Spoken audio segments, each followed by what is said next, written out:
पूर्ण परमात्मा, सर्वश्रेष्ठी रचनाहार कबीर देव प्रत्येक युग में इस धरा पर अवतरित होते हैं और एक आम जनसाधारण की तरह लीला करते हुए अपने वास्तविक घर यानी सतलोक की जानकारी भक्त समाज को देते हैं।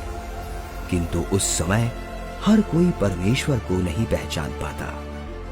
आज से लगभग 624 वर्ष पूर्व भी पूरी सृष्टि को बुनने वाले पूर्ण परमात्मा कबीर साहिब जी ने काशी नगर की जुलाहा बस्ती में एक टूटी सी झोपड़ी में 120 वर्ष तक कपड़ा बुनने की लीला करते हुए अपने तत्व ज्ञान व सतलोक की महिमा का गुणगान किया और समाज में फैले पाखंडवाद को खत्म कर भक्त समाज को एक सत्य भक्ति प्रदान की, जिसके करने से लोगों को परमात्मा वाले लाभ प्राप्त होने लगे, जिससे प्रभावित होकर उस समय हिंदू और मुसलमान दोनों धर्म के 64 लाख की संख्या में श्रद्धालु कबीर परमेश्वर जी के शिष्य हुए।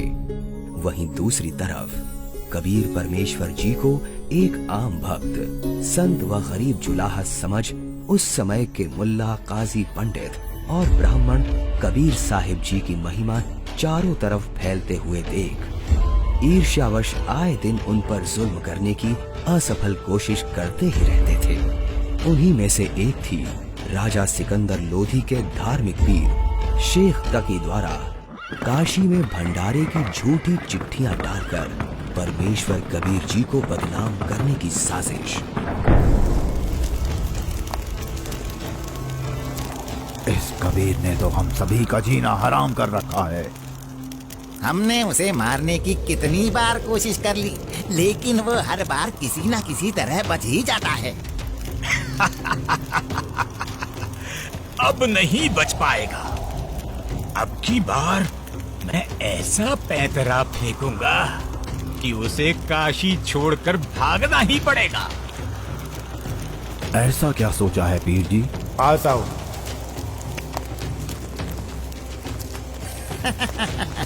आपने भी क्या तरकीब सोची है? अब तो उस दुष्ट के लिए भारी मुसीबत आने वाली है। अगले ही दिन से एक पत्र भारतवर्ष के कोने कोने में सभी मठों, आश्रमों, मंदिरों में पहुंचने लगा।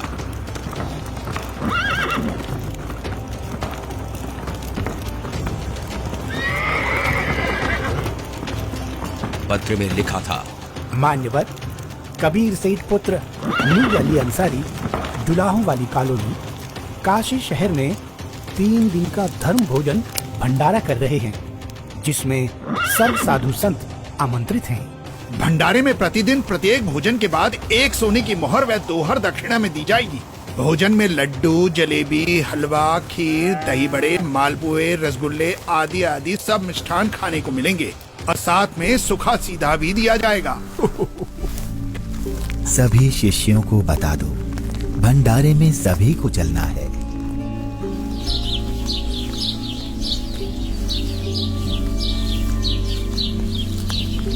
जगह जगह झूठी चिट्ठी के पहुंचते ही हर तरफ भंडारे की चर्चा होने लगी, जिसके बाद सोने की मोहर और दोहर के लालच में पूरे देश से लाखों की संख्या में लोग काशी में निश्चित दिन से पहले वाली रात्रि को ही पहुंचने लगे और देखते ही देखते पूरी काशी नगरी भंडारे में आए साधु संतों से भर जाती है।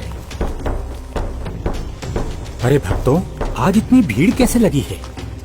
तुम किस नींद में सोए हुए हो? तुम्हें पता नहीं, यहाँ काशी में कबीर नाम का सेठ 3 दिन का भंडारा कर रहे हैं, जिसमें प्रत्येक भोजन के साथ 1 सोने की मोहर व दोहर भी दी जाएगी। आपको कोई निमंत्रण पत्र मिला है? हाँ, ये देखो चिट्ठी। ये जरूर किसी की बदमाशी है। मुझे जल्दी से गुरुदेव को सब बताना चाहिए। गुरुदेव, गुरुदेव, गुरुदेव। क्या हुआ रविदास? गुरुदेव, आज तो अपनी काशी छुटेगी। उन दुष्टों ने तो हद कर दी। आपके नाम की झूठी चिट्ठी बंटवा रखी है कि कबीर सेठ पुत्र नीरू 3 दिवसीय भंडारा करेगा, जिसमें प्रत्येक भोजन के बाद खाने वाले को एक सोने की मोहर और एक दोहर भी दी जाएगी। अच्छा, और अब उस झूठी चिट्ठी को लेकर लाखों की तादाद में लोग भंडारे के लिए आए हुए हैं। रविदास, आज तो सारी सीमाएं पार कर दी हैं उन नादानों ने। मैं गरीब आदमी, मेरे पास तो अपने परिवार के लिए ही मुश्किल से अनाज होता है। इतने लोगों को मैं कहाँ से भोजन खिलाऊंगा? आप अंदर से दरवाजा बंद कर लो और कोई भी आए तो खोलना मत।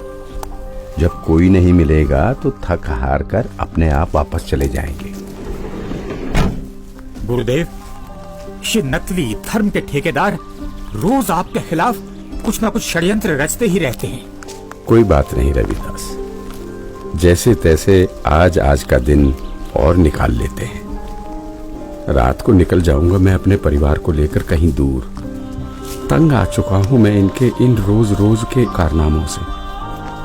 मैं बोलता सच्चाई हूं और ये समझते उसको निंदा है। आ जाओ रविदास, बैठ जाओ। दोनों भगवान को याद करते हैं। आपत्ति के समय उसी को याद करना चाहिए।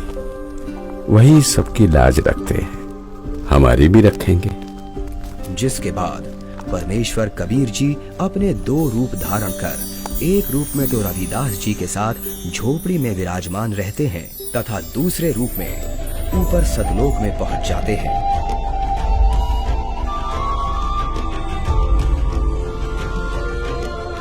जहां असंख्यों बैल उनका इंतजार कर रहे होते हैं, जिनके ऊपर टंगे झोलों में भंडारे के लिए टेंट का सामान और पका पकाया भोजन, लड्डू, जलेबी, कचौड़ी, पकौड़ी सब लदा हुआ है। हे सृजनहार परमात्मा, जहाँ आप गए हो वो तो खाकी खंजूर स्थान है।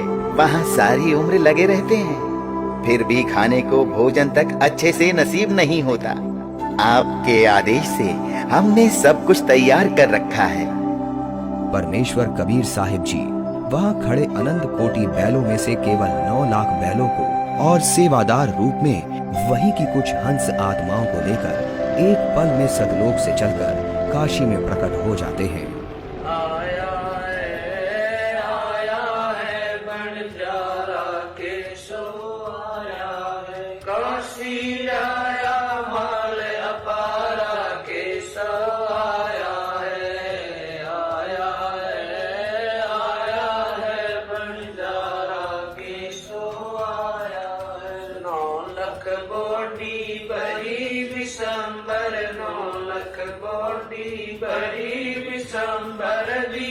कबीर भंडारा के सो आया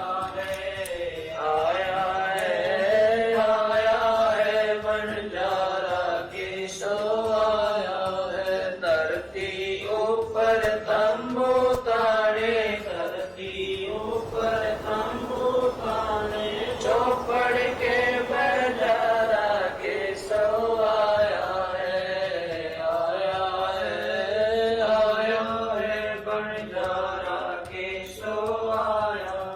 कौन देश से बालद आई, कौन देश से बालद आई, ना कहीं बंधाने वाला के सो आया है। आया है बंजारा के सो आया है। अपरम पार पार गत तेरी, अपरम पार पार गत तेरी, कित उतरी जलधारा के सो आया है। आया है बंजारा के सो आया है। साहूकार नहीं कोई जाके, साहूकार नहीं कोई जाके, काशी नगर मजारा के सो आया है। बंजारा के सो आया है। दास गरीब कलप से उतरे, दास गरीब कलप से उतरे, जी आप अलख कर तारा के सो आया है।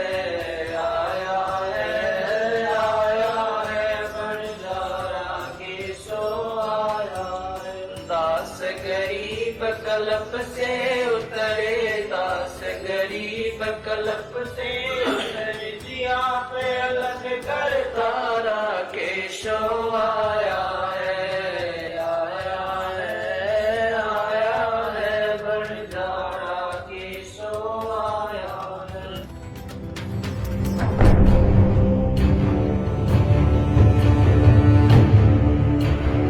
राजन, आपके गुरु का निमंत्रण आया है भंडारे का, आप चलेंगे नहीं क्या? गुरुदेव भंडारा करें और मैं न जाऊं, मैं अवश्य चलूंगा। काशी चलने की तैयारी की जाए। देखते ही देखते काशी शहर के चौपड़ के बाजार में परमेश्वर की दया से भंडारा शुरू हो जाता है। ऐसा स्वादिष्ट भोजन, वाह, जो खाता वो गुण गाते नहीं थक रहा था। सब्जी, पूरी, लड्डू, जलेबी, कचौड़ी, पकौड़ी, दही भल्ले, खीर, हलवा आदि जो कोई कुछ भी पकवान मांगता वो उसे खाने को मिल रहा था। और चिट्ठी में लिखे अनुसार प्रत्येक भोजन के बाद सभी को एक दोहर और एक सोने की अशरफी भी दी जा रही थी।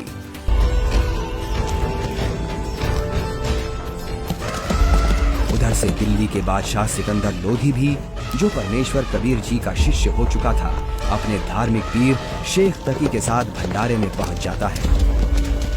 अरे, ये क्या हो रहा है? ये भंडारा कैसे चल रहा है? भंडारे में परमेश्वर कबीर साहिब जी की जय जयकार सुनकर जहां शेख तकी ने सोचा तो था कि कबीर अपनी झोपड़ी छोड़कर भाग गया होगा और लोग उसको गाली दे रहे होंगे, किंतु उसके विपरीत भंडारा चलते देख शेख तकी के तो तन बदन में आग लग गई। हे भक्तों, कबीर साहिब जी किधर हैं? कबीर साहिब जी का तो मालूम नहीं, किंतु उधर सफेद तंबू में एक व्यक्ति बैठा है, वही भंडारे की सारी व्यवस्था किए हुए है।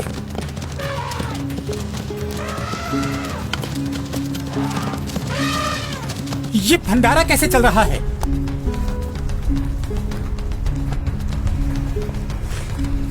कौन है आप और कबीर जी से क्या नाता है आपका? मैं एक बंजारा हूँ और कबीर जी मेरे पगड़ी बदल मित्र हैं। उनका संदेश मेरे पास गया था कि एक छोटा सा भंडारा करना है, थोड़ा सामान लेते आइएगा। और भंडारा चल रहा है। 18 लाख आदमी भोजन कर रहे हैं, ये इसे छोटा सा भंडारा कह रहा है। कबीर जी कहाँ हैं? वो क्यों नहीं आए? हे राजन, उनका दास जो बैठा है, उनको तकलीफ उठाने की क्या आवश्यकता? आप भोजन ग्रहण कीजिए। नहीं नहीं, भोजन भंडारा तो मैं गुरुदेव के दर्शनों परांत ही करूंगा।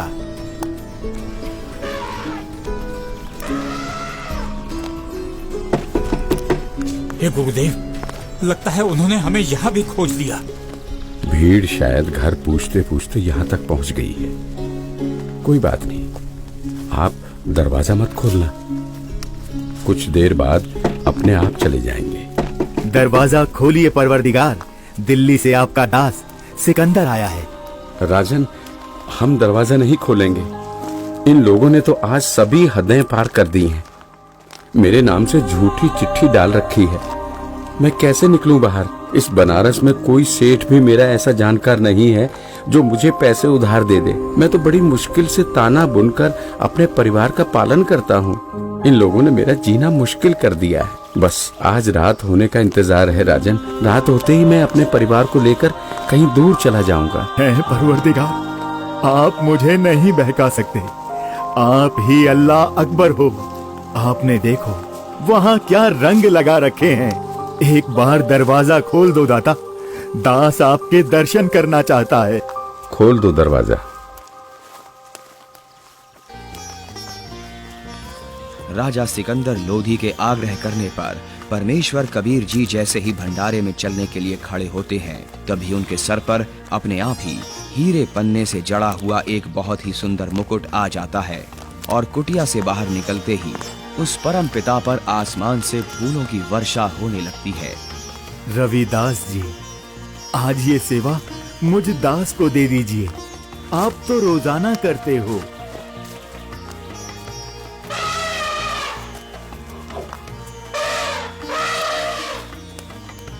इनमें से कबीर जी कौन है? जिस पर बादशाह सिकंदर लोदी चवर कर रहे हैं वही कबीर हैं।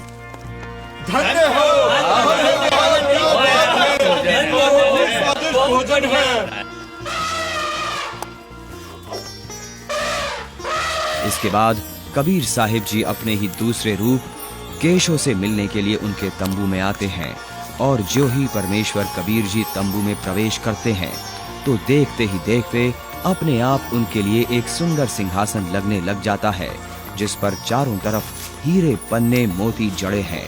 परमेश्वर कबीर साहिब जी आसन ग्रहण करते हैं। उधर परमेश्वर को देखने के लिए भंडारे में आई लाखों की भीड़ टेंट के चारों तरफ इकट्ठा हो जाती है, जिसके बाद केशव रूप परमात्मा कबीर जी से कहते हैं, हे परमेश्वर, आप अपने अद्भुत लोक को छोड़कर इस झूठ कपट वाले लोक में क्यों आ गए? आप इनका भला सोचते हो, इनको अमृत भोजन खिला रहे हो और ये आप ही के विरुद्ध इकट्ठा हुए रहते हैं।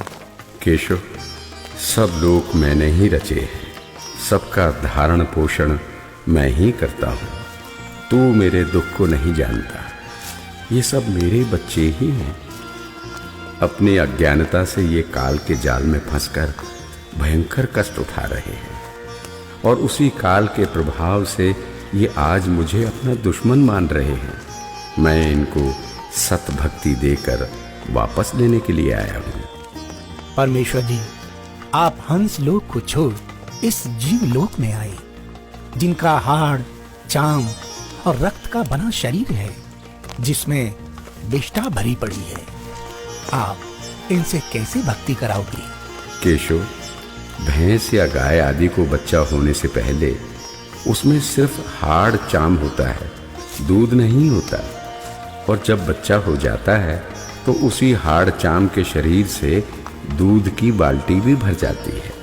ठीक इसी प्रकार मैं इनमें भक्ति प्रवेश करूंगा और उस भक्ति से इस हाड़ चाम के शरीर में ही इनको सतलोक प्राप्ति होगी।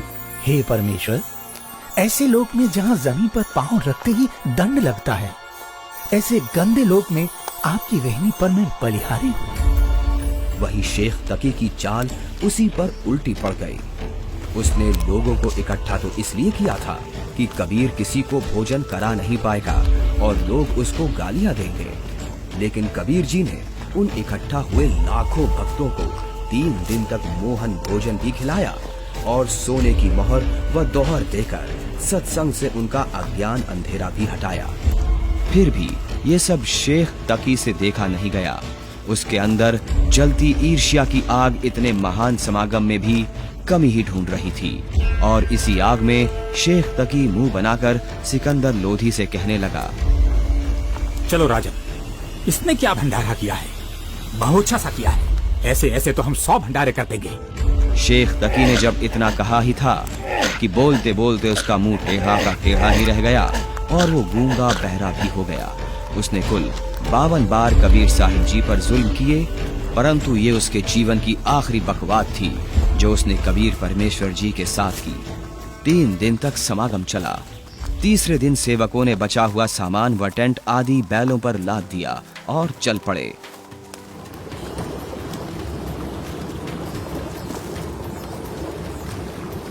गंगा में पानी ज्यादा है, इसे अभी पार नहीं किया जा सकता।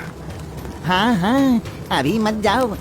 बंजारे और बैल जैसे ही गंगा के किनारे पहुंचे तो गंगा का पानी एकदम कम हो जाता है और फिर सारे बैल निकल जाते हैं, जिसके बाद गंगा का पानी फिर से ओवरफ्लो होकर बहने लगता है, जिसे देख वहां खड़ी भीड़ आश्चर्यचकित रह जाती है। जाइए केशव, कहीं आपके बंजारे दूर ना निकल जाएं।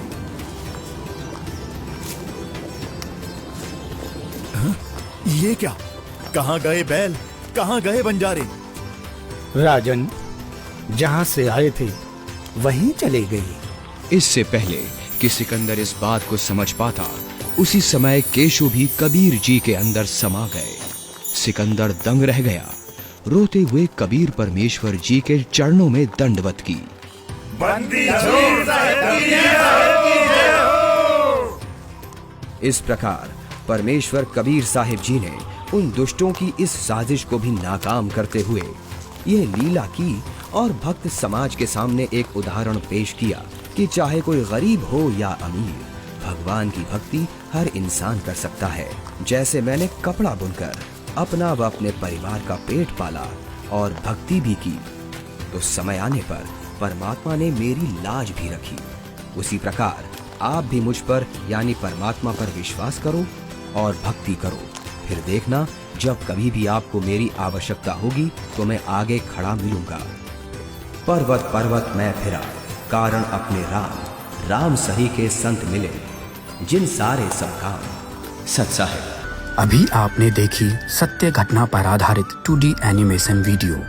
आप सुनिए परमेश्वर कबीर जी और उन्हीं के रूप में आए केशव बंजारा जी की वार्ता की पूरी कथा का सार अमृतवाणियों के द्वारा संत रामपाल जी महाराज के मुखारविंद से।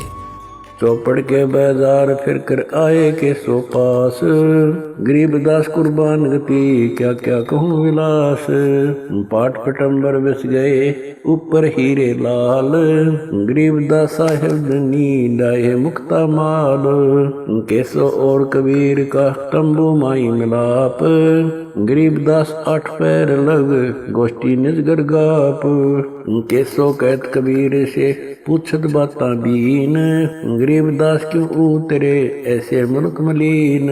100 योजन पर लगत है या दुनिया की गंद, गरीबदास केसो कहे हाड चाम का फंद। सुन कबीर सुर भेद हूँ केसो कष्ट करंत, गरीबदास गंदे मनुष्य मेला आन भरंत। बिष्टा जिनके देह में मगन फिरे दिन रात, गरीबदास केसो कहे जिन सिर यम की घात। सुन कबीर मन भावने तुम्हारी बात अगाध, गरीबदास केसो कहे तुमसे तुम ही साध। धन कबीर कुर्बान जा ऐसी रहनी तुम्हार, गरीबदास के शोक है छोड़िए गंदा संसार।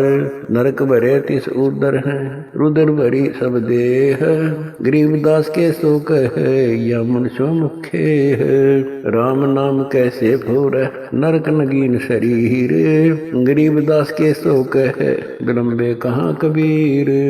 दम बिंदे ही सही नहीं जमी आसमान, गरीबदास के शोक है जहाँ रहन स्थान। हीरे पीले मोती जहाँ हीरे बदन सफेद, गरीबदास के शोक है सुनो देश का भेद। लाल श्याम जहाँ रतन है नहीं भौतिक आकार, गरीबदास के शोक है चल कबीर परिवार। सुन के सो अब वंदना कह कबीर संदेश, गरीबदास लोक में है हमारा परवेश। आड चाम की देही में दूध रतन सरवंत, गरीबदास घट पिंड में ऐसे है भगवंत। तन दूधी को पाड़ कर जय कोई देखे दूध, गरीबदास उस पिंड में आड चाम और गूद। हमरे ही हुनियारे है अमरा सर्जनहार, गरीबदास विधि भेद सुन कुल मुक्ति द्वार। युग 70 हम ज्ञान दिया जीवन समझा एक, गरीबदास घर घर फिरे दरे कबीरा भेख। 70 युग सेवन किए किन न बुझी बात, गरीबदास में समझात हूँ मोहे लगावे लात। कल्प कोटि युग बीतिया हम आए हर बेर, गरीबदास के सो सुनो देन भक्ति की टेर। स्वर्ग मृत्यु पाताल में हम बैठे कई बार, गरीबदास घर घर से जा मार मार के मार। हमारी जात अपूर्वी पूरब रहनी हमारे, गरीबदास कैसे जुड़े पश्चिम के कतार। हम है ठेठ पूरब के उतरे औगट घाट, गरीबदास जीव दक्षिण के यो नहीं मिलती साट। हम पूरब के पूर्वी उत्तर देश उतरंत, गरीबदास जीव दक्षिण के यो नहीं संग चलंत। जिन्हों हमारी सीख ली काटू जरा मण जंजीर, गरीबदास के सो सुने ऐसे कहे कबीर। फिर बाजी विद न रचे वह नी जीव अवंत, गरीबदास सत्यलोक में अमर पटा पावंत अनंत कोट बाजी जहाँ रचे सकल ब्रह्मंड गरीबदास मैं क्या करूं काल करत जीव खंड किलों काल निकंद हूँ जीव वंश नहीं होए गरीबदास जो लाक है शब्द में बूझे कोए मनुष्य जीव क्या बात है पशु पक्षी परवान गरीबदास जो लाक है करहूँ हंस अमान मैं बंजारा आदि का यही हमारी साट गरीबदास जी अबे करूं बोर न आवे बाट एक गाड एक जलाइए यानी मोए सुहाए गरीबदास सतलोक में देहूं जीव पहुँचाए सोन कबीर के शोक है जो कुछ करो सुकीन गरीबदास मुख्तार तुम ही दीन वे दीन सुन सतगुर तो से कहूँ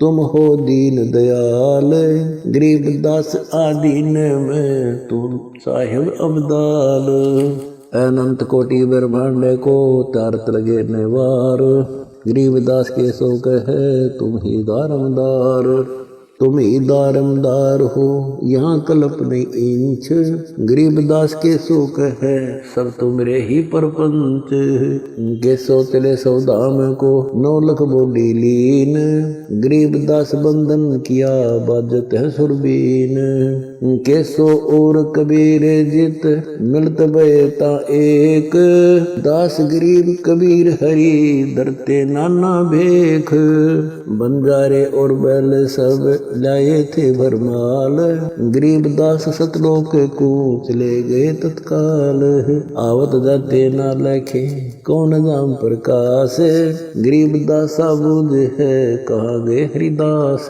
हरि में हरि के दास है दासन के हरि पास गरीबदास पद अगम गति सात की उदास चलो सिकंदर बादशाह क्यों व्यर्था भक्त कमाए गरीबदास उस पीर के तन मन लगी भाए जेता शहर कबीर का हमरे बहुत अनेक गरीबदास एक तक के लगी जुबान नेक गूंगा भया बोले नहीं जवाब जुबान गरीबदास मारा पड़ा बिन ही करो कमान एता दोष दरह कहा दग्ध जमी आसमान गरीबदास गूंगा भया बहरा हुआ कान।